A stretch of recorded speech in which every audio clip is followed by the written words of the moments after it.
ஏன்னா கர்த்தருடைய வாழ்வில் நம்ம எப்படி இருக்கணுமா, கர்த்தருடைய பிள்ளைகள் எப்படி இருக்கணுமா, தீமை விட்டு விலகி நம்ம என்ன பண்ண வாழ்வதில் நாம் கவனமாக இருக்க வேண்டும். ரோமர் 14ஆம் அதிகாரம் 10-13 இப்ப வாசித்து பார்த்தீங்கன்னா தெரியும். அதுபோல 1 கொரிந்தியர் 3ஆம் அதிகாரம் 10-15.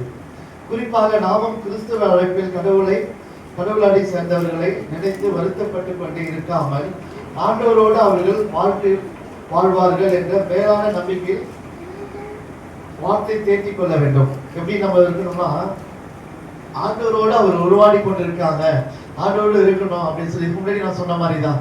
ஆண்டோடு இருக்காங்கன்னு சொல்லி நம்ம என்ன பண்ணோம், நம்ம மனசை தேற்றிக் கொள்ள வேண்டும். நினைத்து வருத்தப்படாமல் ஆண்டவரோடு அவர்கள் வாழ்வார்கள் என்ற மேலான நம்பிக்கை உள்ளத்தை நாம் தேற்றிக் கொள்ள வேண்டும். உங்கள் உள்ளம் கலங்காது இருப்பதாக ஆண்டவர் சொல்றாரு. ஏன் அதை சொல்றாங்க?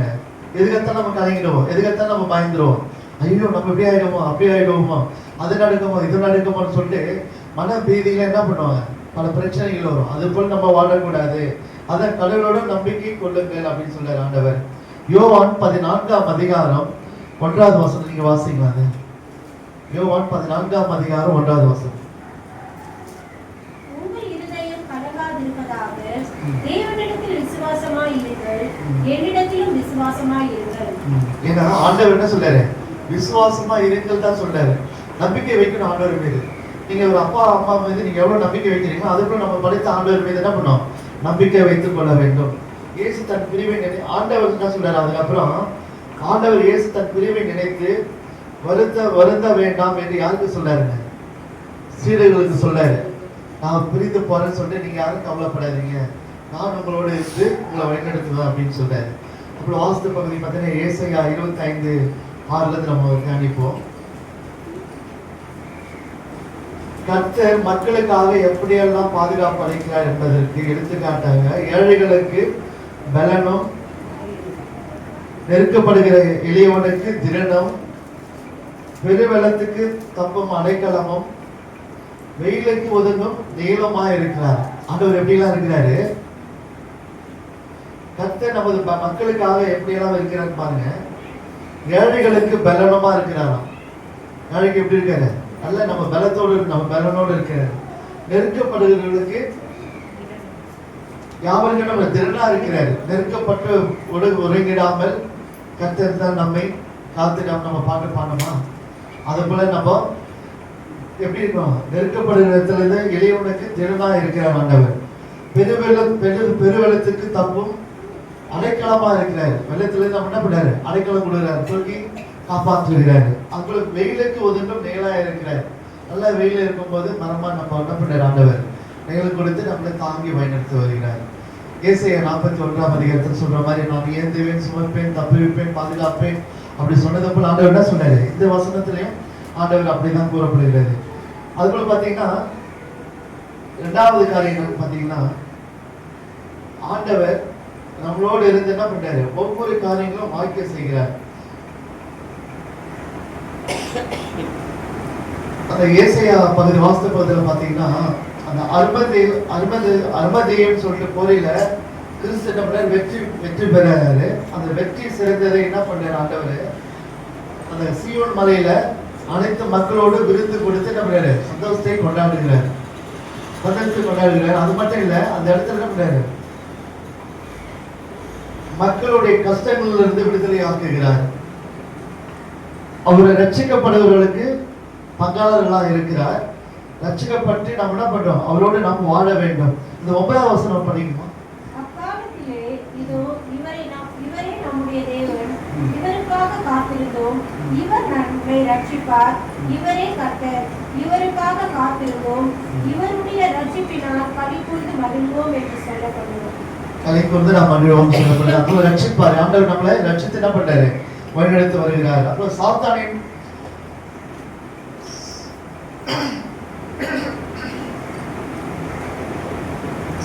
தூண்டுதல், அதன் விளைவாக கர்த்தரை பற்றிய அறிவின்மை போன்றவை எல்லா மக்களையும் மூடி இருந்தது. சாத்தானுடைய தூண்டுதல் என்ன ஆச்சுன்னா, ஆண்டவரோட அறிதலை ஃபுல்லா என்ன பண்ணீங்க மூடி வச்சிருந்தான். அந்த ஆண்டவருடைய நாமத்தை நம்ம அறிவுக்கு பார்க்க கூடாது, அதை பத்தி தெரிந்து கொள்ளக்கூடாதுன்னு சொல்லிட்டு என்ன பண்ணா, சாத்தான் என்ன பண்ணா, தூண்டுதல்ல இருந்து என்ன பண்ணா கர்த்தரை பார்க்க முடியாத அளவுக்கு, கர்த்தருடைய பற்றி தெரிந்து கொள்ள முடியாத அளவுக்கு எல்லாத்தையும் மூடி வைத்தனர். இவை யாவையும் கிறிஸ்து இயேசு என்ன பண்ணாரு, அவரோட அரசாட்சியில அகற்றி போட்டார் அப்படின்னு சொல்றாரு. அவரோட அரசாட்சியில என்ன பண்ணாரு, எல்லாவற்றிலிருந்து விடுதலை ஆக்கினாரு அப்படின்னு சொல்லி நம்ம பார்க்கிறோம். கிறிஸ்து மரணத்திலிருந்து உழுத்திருந்த போது மரணத்தின் மேல் வெற்றி அடைந்தார் அப்படின்னு சொல்லிட்டு நம்ம படிக்கிறோம். அதை நம்ம விசுவாசிக்கணும். ஆண்டவர் 3ஆம் நாள் உழுத்திருந்தார் அப்படின்னு சொல்லிட்டு நம்ம விசுவாசம் என்ன பண்ணணும், மற்றவங்களுக்கு புரிஜாதி மக்கள் கிட்ட போயிட்டு நம்ம சாட்சியை சொல்லணும். ஆண்டவர் உழுத்திருந்தார், உண்மையுள்ள தேவன், உயிருள்ள தேவன், உலகத்திலே ஜீவனுள்ள தேவன் யாருன்னு பார்த்தீங்கன்னா உங்கள் ஆண்டவரே இயேசு கிறிஸ்து. நீங்க மனம் மாறுங்க, மதம் மாற வேண்டாம், நீங்க மனம் மாறி ஆண்டவரை ஏற்றுக்கொள்ளுங்கன்னு சொல்லிட்டு நம்ம என்ன பண்ணணும், மற்றவங்ககிட்ட நம்ம சொல்ல வேண்டும். அப்புறம் கிறிஸ்துவின் ரகசிய வருகையின் போது கிறிஸ்துவுக்கு நம்ம எப்படி இருக்கணும், ஒழுத்துவதை பற்றி நாம் சொல்ல வேண்டும். அது மட்டும் உயிரோடு இருப்பார்கள், மரணம் அடையாமல் எடுத்துக் கொள்ளப்படவும் அப்படின்னு சொல்றாங்க.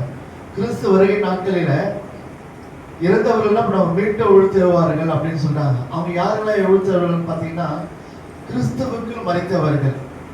கிறிஸ்துவுக்குள் மரித்தவர்கள் என்ன, ஆண்டவரோட பிள்ளைகளா மரித்தவங்க ஆண்டவர் வருகை நாட்களில் அவர்கள் எடுத்துக் கொள்ளப்படுவார்கள் அப்படின்னு சொல்லப்படுகிறது. அது மட்டும் இல்லை, மரணம் ஜெயமாக விழுங்கப்படும், அவங்களுக்கு மரணம் என்றது இனி வருகின்ற நாட்கள் இருக்காது அப்படின்னு சொல்லப்படுகிறது. 1 கொரிந்தியர் 15ஆம் அதிகாரம் 51லிருந்து 57 வரைக்கும் நீங்க வாசித்து பார்த்தீங்கன்னா அதை பத்தி ஆண்டவர் இன்னும் தெளிவாக கொடுக்கப்படுகிறது. அப்புறம் அந்தி கிறிஸ்து காலத்தில்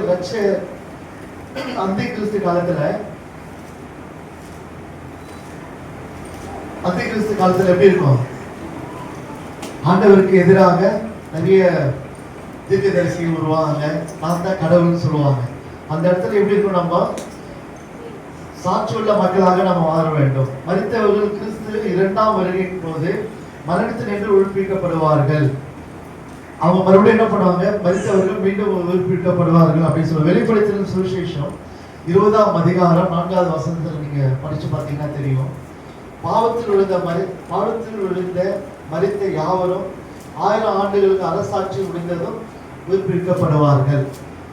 அந்த பாவத்தில் ஜீவித்த மரித்தவர்கள் எப்படி இருப்பாங்கன்னா, 1000 ஆண்டுகள் அரசாட்சி பிறகுதான் என்ன பண்ணுவாங்க, அவர் ஆண்டவர் உயிர்ப்பிப்பாரு அப்படின்னு சொல்லிட்டு நம்ம பார்க்கிறோம். அது மட்டும் இல்லை, மரணம் என்பது அழிக்கப்படும், கிறிஸ்து மரணத்தை ஜெயமாக விழுங்குவார்.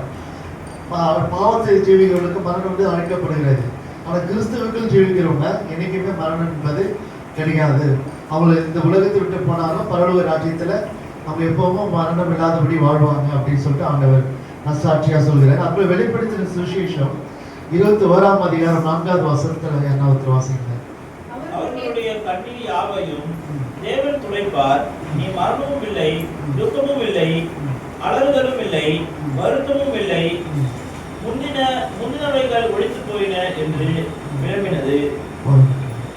முந்தினது எல்லாமே போயினது சொல்லி விளம்பினது. அப்புறம் பாத்தீங்கன்னா மரணம் கிடையாது, அங்க கஷ்டம் எதுவுமே இருக்காது. அங்க பரலோக ராஜ்யத்துல சந்தோஷம் சமாதானம் மட்டும்தான் இருக்கும். அந்த ராஜ்யத்தை நம்ம கடைபிடிக்க நம்ம என்ன பண்ணோம், நற்சாட்சி உள்ள மக்களாக, ஒரு சாட்சி உள்ள மகனாக, கிறிஸ்துவ பிள்ளையாக நாம் வாழ வேண்டும். அப்புறம் யோவான் 11ஆம் அதிகாரம் 21 நம்ம வாஸ்து பகுதியை நாம் தியானிப்போம். நானே ஒழுத்துதலும் ஜீவனமாக இருக்கிறேன்னு சொல்லிட்டு என்னிடம் நம்பிக்கை கொள்பவர்கள் மரித்தாலும் வாழ்வார்கள்.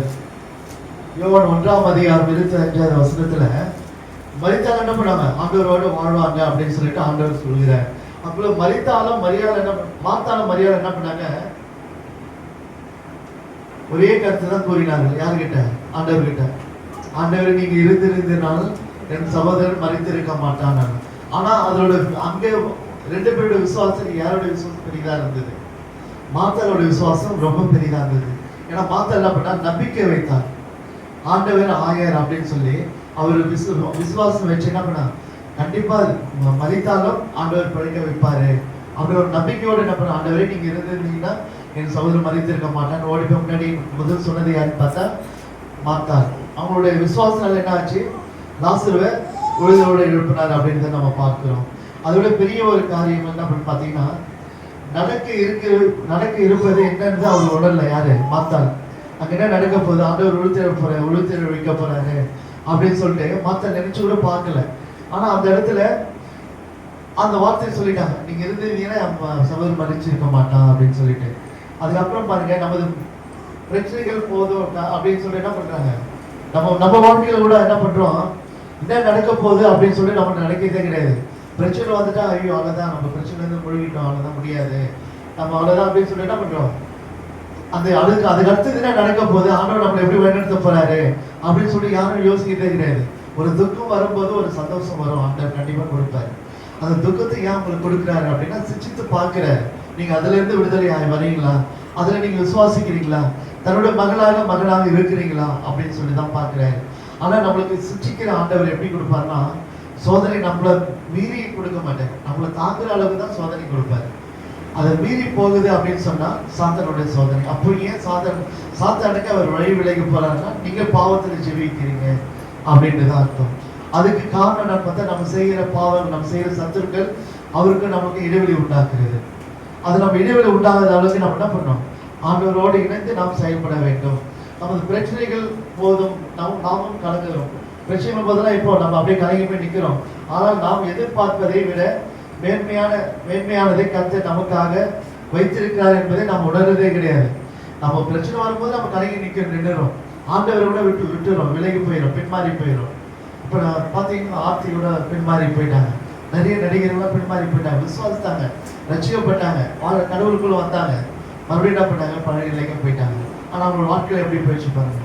மனோரமா அப்படிதான் அவங்க வந்தாங்க, வந்தவங்க மறுபடியும் என்ன பண்ணாங்க, திருப்பதி போனாங்க, திரும்பி வரல.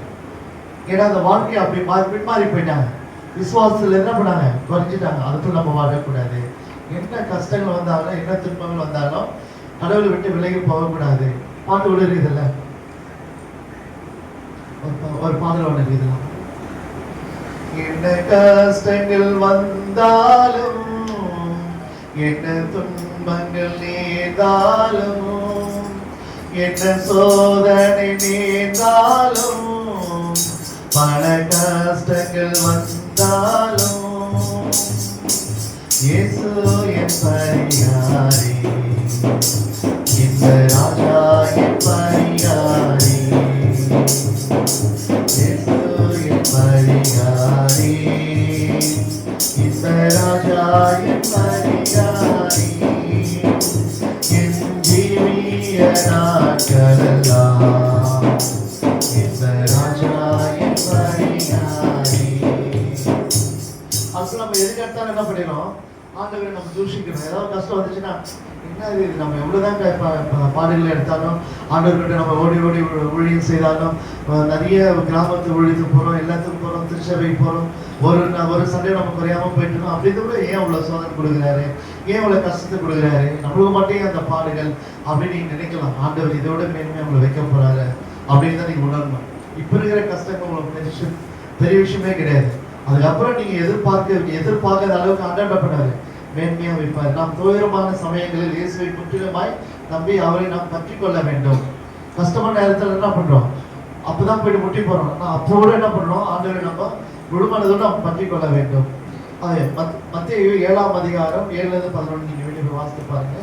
அப்புறம் லாசரோடு எழுவது நம்ம பார்த்துருக்கிறோம். மாத்தார் புரிந்து கொள்ளவில்லை அந்த நேரத்தில். அப்புறமா தான் ஆண்டவருடைய நாமம் மகிழ்வுப்படும் போது தான் மாத்தார் உணர்கிறார்.